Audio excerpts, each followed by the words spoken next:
She stood alone, no title, no microphone, just her voice and the truth. A fearless African woman delivered a powerful message to Captain Ibrahim Traoré that stunned the West into silence. Her words weren't scripted, but they echoed across continents.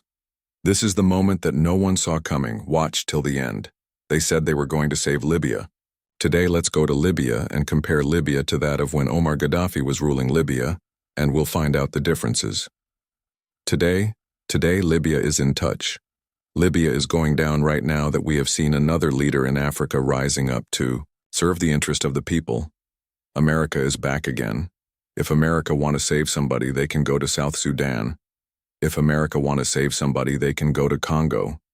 If America indeed want to save themselves, they will be better off than they coming to save Burkina. Northina Bay is saying that they need their help and they should go out of Burkina. That's all we are saying. Wow. This is not a movie. This is a revolution. While African leaders, regional bodies, and African Union are still silent, Africans are coming together worldwide to support Captain Ibrahim. Africans are asking why African Union, African leaders, regional bodies are still silent on the issue of Burkina Faso.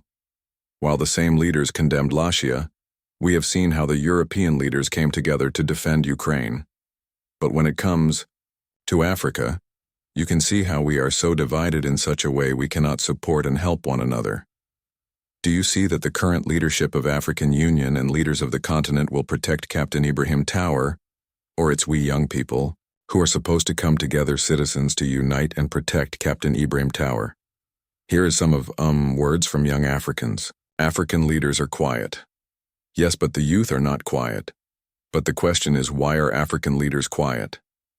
When Zelensky of Ukraine was bullied at the Oval Office by Donald Trump and his team, we saw the reaction from European leaders within 24 hours. In fact, less than 24 hours, we saw the reactions. All heads of state of the European army countries came out condemning what happened at the Oval Office. Let me tell you for a fact, even Ukraine is not yet officially part of NATO, but they came out in their numbers to condemn what happened. Africa, you see where the problem lies. Yes, we are our own enemies. Yes. One will say, why do you expect African leaders should come out? Because Ibrahim Traoré and the Sahel leaders have existed, and for that matter they should. But Zelensky and the Ukraine are also not part of NATO yet. They are not part of NATO yet. But once they seize him as a potential partner or somebody that can potentially be part of NATO, they came out in their numbers. But African leaders are quietly watching, sitting down there for a propaganda to be nurtured and grow about their fellow African leader who is doing something positive in his country, for the people, not for his personal gains. But African leaders are quiet. It's been over 72 hours now, and you African leaders are quiet. You are not being led by leaders. You are led by dealers. Yes. Where is Black Lives Matter? Where is Matter? So, young Africans have seen maybe we are the enemy of ourself. When it comes for Africans to come together, to unite, to speak with one voice, our leaders are silent. But young people are saying we are no long. And to prove this, I brought you these young people talking about that, the lady to go to Burkina Faso, to the State House of Burkina Faso and sleeping there night and day protecting Captain Ibrahim. Listen what young Africans are saying, how they are preparing themselves to protect Captain Ibrahim Traoré. This is the kind of leadership we've been praying for past years. This is the kind of leadership that we've been crying for. We didn't know it. Since my 20 and now 55, more than 30 is all of waiting for the future. He is what Africa needs. We've been waiting for him. We need him, and we protect you. So, how about you? We'll go to the pass and join the army. We'll go and sleep at the roundabout like the people. We go and stand outside his palace and fight for ready to come to your country. We're ready to come. We need borderless Africa. Africa. Africa. Happy, happy. Yes, this is a clear message to our leaders, to African Union, and these legional bodies that Africans around the globe are standing with Captain Ibrahim Traoré. Even if they're still silent, Africans, especially youth, are with Captain Ibrahim. Too, I'm very happy. A young lady spoken very, very braver that she will go to Burkina Faso to join Burkina Faso's army to protect Captain Ibrahim. So you may see that we Africans, especially our leaders, are not united. Just imagine the same leaders condemned last year and tried to mediate the issue with Ukraine and last year. We saw African leaders went to Russia and Ukraine, but they're still keeping silent on this matter. It's only political parties from South Africa. We heard about from EF Julius MMA and MK party-supported revolutions in Sahel. But what about these nations, African nations, but they're still keeping silent? Why? Because they fear if they will talk about the matter of America, we will miss opportunities from United States of America. So that's why we know that some of our leaders are still silent. They fear America. But just imagine if America will invite Burkina retire. Will our leaders come together and speak with one voice the way we have seen European Union standing with Ukraine? And that's why I understand that Africans, we are still divided. We are still under division. If our leaders cannot speak with one voice come together, those who said maybe because these countries Sahel withdrawn from ECOWAS, or because they came to power leaders like through military coup. But we said clear that it was not a military coup, that was a revolution. We have to differentiate between coups and revolution. In Sachin Marie and Nija and Bina, those are not military coup. Those are revolutions, and that's why you see Africans around the globe have stood up and speak with one voice and standing with leaders in Sahel. So our leaders must understand and recognize what young people of this generation want. What Captain Ibrahim Traoré is doing is just the dreams of many African, especially young people you see. And I hope our leaders witnessed themselves when they went to Ghana, when at the inauguration ceremony of a president of Ghana, John Dramani Mahama, the way young Ghanaian represented the youth of the continent to welcome Captain Ibrahim Traoré. So everywhere you see in cars, these public transport, the posters of Captain Ibrahim. Even today, if you want to do simple search, take the picture of your president, then put with Captain, then conduct a simple research and conduct voting who is a president of Africa. Just imagine something like that, and then you'll get the answers. You may ask, why Africans are standing with Captain Ibrahim Traoré? Why Africans want Captain Ibrahim Traoré protecting Captain Ibrahim Traoré? Africans want ideas, want African leader, who will say enough is enough, who will say I want my people to benefit from resources. You know, those who thought maybe Africans, they know nothing. Right now, we are in the era of digital, this platform, social media. We interact with fellow Africans in the continent, in the diaspora. So people are exchanging ideas, and that's why they see things now. People are moving from one place to another. They go to Europe, they go to America. There's so many things, how Europe is developed, how Asia is developed, how America is developed. They ask themselves why America is so developed, not Africa. Why Europe is developed, why not Africa? Why China? Why not Africa? While we have these resources, and we see our resources being taken to America, to Europe, to Asia, and those countries who are taking, which are taking our resources are developed. So people asking, why not Africa? Why not Africa? And when they see a leader like Charlie trying to change things on the ground, people are very happy. Even if maybe is not a president of his nation or his nation, maybe he's the president of Burkina Faso. But the people in Ghana are happy. People in Rwanda are happy. People in Botswana are very happy. People in Malawi, they are so happy. People in Mozambique, people in they enjoy that this man is representing us well. And we are proud of being Africa. When we talk about leadership, we have leaders who we can show as an example. You see, and that's why you see young people are very happy. But one thing that kings and queens, ladies and gentlemen, we need to understand, division is still there. We are still under division, and that's why you see our leaders are still signed. Are still signed because that's those who thought that those are Bina. Those are the things of Burkina Faso in America. Those are not my thing. Those things are not for me. You see, those are division. But to see how other continent are so united, look the way European came together to defend Ukraine. But Africans, we failed to defend Libya. We failed to defend Congo. We failed to defend during the leadership of Thomas, his daughter Sankara. So we are still under division. Even today, I'm telling you the truth. If they will come to Captain Ibrahim to don't expect these legional bodies. Continental body will help to protect Captain Ibrahim Traoré. No, it's we Africans who will be responsible to protect Captain Ibrahim Traoré. We are still under division, and because we get some money and grant, of course, aid from those power country, we fear to speak to them that what you are doing despite you giving us aid, but what you are doing is not right. What you want to do to Burkinaso is not true. Yes, Burkinas is using God to protect Captain Ibrahim. What's wrong with protecting Captain Ibra from jihadist and terrorist? What's wrong? Do you want Captain Ibrahim to be assassinated? We have to ask them, and if he will be assassinated, what benefit are you going to get? You want access to our minerals. So we need to speak to them the truth that what you are doing is not light. The way European Union came together, united, spoken and defending Ukraine. We want to see African leaders coming together, united, speaking one voice and condemn those who want to destabilize this continent.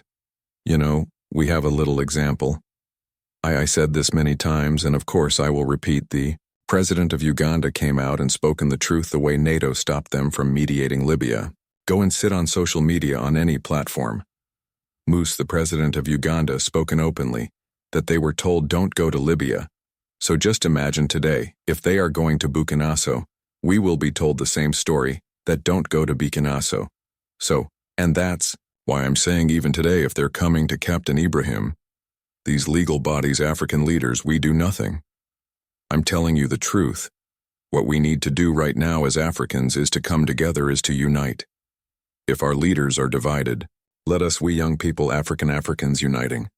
Let us start slow to unite, because one thing that our leaders don't recognize Africans are already united, but they are waiting to hear from them, that from maybe this date we are going to have a free movement of people and good.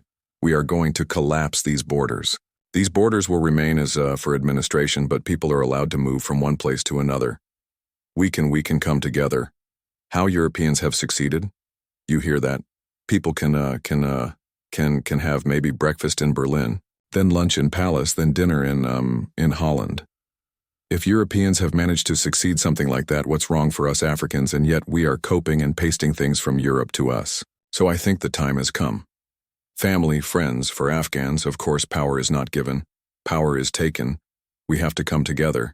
If we think that there are some people who will announce one day Africa is united, I think we will wait until Jesus come and nothing will happen. Nothing will happen. So we have to take this opportunity, to use this opportunity as Africans to come together. I know many of us, we want a united Africa. And a united Africa will solve all these challenges. The challenge of peace will be solved by a united Africa. If we come together, we will support one another. We will help one another. We interact with one another. You see the issue of anger. We know maybe some region has much maize with access to be easy for maybe region A and region B to exchange maybe food or agriculture products. If we relight, we will create jobs. Right now, each country is dealing, whether with China or with the Europe, each country is dealing with America. How even if we know that America is a United States of America, how is it possible that a small country such as Rwanda or Djibouti can negotiate with a United States of America? United, almost 52 states came together. And recently you had the story of Mr. Trump want Canada to join, to be maybe another state of United States of America. So you can see, while others are trying to come together, Africans are still maintaining these colonial borders. We need to abolish these borders. These borders are keeping us back, and I know our leaders know very well this issue of unity. But because maybe of division, we are already divided ideologically, and the way we believed, and the way we do things. That's why it is very, very difficult. And to prove that you heard the story of DRC, the president of Congo wanted to build the wall between Rwanda and DRC because DRC thought that Rwanda is developing because of DRC's mineral, the thing that is not true. So, you see, a leader is thinking about building a wall to separate his country with neighboring country. So you can see how we are so divided. Do you think those leaders will speak with one voice? No. And that's why you heard the story of US bring these countries together. US is bringing African nation together, and yet it's US that is accusing Captain Ibrahim Traoré. In one side, US is bringing Rwanda and Congo together. In other side, the same US is condemning Burkina Faso. Do you think the Burkina Faso Congo Rana will speak with one voice? Do you think that will happen? You may see how we are so divided, and that's why we are saying we, the kind generation, we need to make sure that we come together, we unite. If our leaders, our elders, our fathers failed to accomplish a united Africa, let we, the kind generation, those who are above 60 who are in leadership, they are going to do nothing for us. I'm telling you the truth. Even this, what you call Agenda 23, it needs young people. Those who, at the age of 15, are those who were supposed to be told the story of Agenda 263. Today, we have been talking about Agenda 263, withhold people. Someone who has above 60s 50. You tell him or her the story of Agenda 63 too far. There are those who thought they would not be there. So they are not serious with Agenda 263. But if we teach, we tell young people, those who are the age between 15 and 10 years there, about Agenda 263. You tell at that time you'll be matured. At that time you need to move from Cape to Cairo at that time. You need to move from DRC to DA in Senegal without being asked for visa. At that time, we need to have a rail connecting the entire continent. We need to have a lot network so she or he can understand, but if you tell these elders the story of Agenda 26, and that's why nothing will happen. We have been talking about silence the gun, but I'm sure if we can tell our young people, we need to silence the gun, because we want you young people to learn a business, to learn a train from Cape to Cairo. It makes sense to his in his mind. You see, he or she can understand. If you tell a young people that we want by the year 2063 you are the main supplier of food for the entire continent, it makes sense. But if you tell these old people the issue of Agenda 263, even the story of 2030, they see it as too far, they will not be there. Even if they will be there, but they feel that they will not be there. So we young people, young generation, to wake up to take our responsibilities as citizens of this continent, as Africans, to change our mother continent, Africa. When we say we want changes, we want to see development in our continent. We want load networks in the continent and paved, not just loads, paved road loads. We want to see airplane moving from Africa to Caribbean. We are tired that when you want to go to a neighboring country in the continent, you have to go to Dubai, or to go to Istanbul, or to go to Holland there, or to go to DHA Qatar. So we had those stories, or Dubai and Halab Emirates, then you come back to your to Africa. So if I want to go to Democratic Republic of Congo, maybe from Sudan, to go direct. If a Sudanese want to go to South Africa, you have to go direct. No need for you to go to Halab countries, then go back to South Africa. How is it does not make sense? So kings and queens, ladies and gentlemen, have been sharing my thought on the matter. But the main issue here is support and coming together of Africans around the globe to support a revolutionary leader, Captain Ibrahim. Up to that, let me say thank you. Have a nice time. See you next time. Bye-bye. Thank you. Thank you, Africa. Mama Africa. Oh yeah. You make African. Thank you. Thank you, my free. In a world dominated by political headlines and carefully curated press releases, sometimes the most powerful voices come from the ground, from the people who have nothing to gain but everything to protect. That's exactly what happened when a brave African woman, unknown to the world just days ago, stood up and delivered a message so raw, so powerful, that it shook the very core of the global narrative. She wasn't a politician. She wasn't a celebrity. She was a mother, a farmer, a daughter of Africa. But when she spoke to Captain Ibrahim Traoré, her voice carried the weight of generations. Her words were not rehearsed. They came from the pain of watching her continent exploited, from the pride of seeing a leader finally rise who dared to fight back, and from the fire that lives in every African who refuses to be silenced. In a viral video now seen by millions, she looked into the camera and said, "Captain Traoré, don't bow, don't stop, we are behind you. Not because you are perfect, but because you are brave. You fight for us, and now we fight for you." She went on to call out the hypocrisy of foreign powers who offer aid with one hand and control with the other. She demanded that Africa be respected, not pitied. And she warned the West that the era of quiet submission is over. The video exploded across social media. News outlets scrambled to find her identity. Influencers reposted it with captions like, "The Voice of Africa," "Our Queen," and "She said what we all feel." And what truly stunned the world was the reaction from Captain Ibrahim Traoré himself. In his next public speech, Traoré played her message in full before speaking a single word. Then he stood before his people and said, "This is the voice I serve. Not governments, not foreign interests. This woman speaks for millions, and I will never turn away from that truth." The crowd erupted. Across Burkina Faso and beyond, people took to the streets holding signs with her words. Artists painted murals of her image. Students quoted her in classrooms. She had become more than a speaker. She had become a symbol. And what terrified the West most wasn't her defiance. It was her clarity. Her ability to pierce through propaganda and remind the world that the strongest power doesn't come from money, weapons, or alliances. It comes from truth, from dignity, from a voice that refuses to be ignored. This moment, born not from power but from purity, has changed everything. It proved that leadership doesn't only come from the top.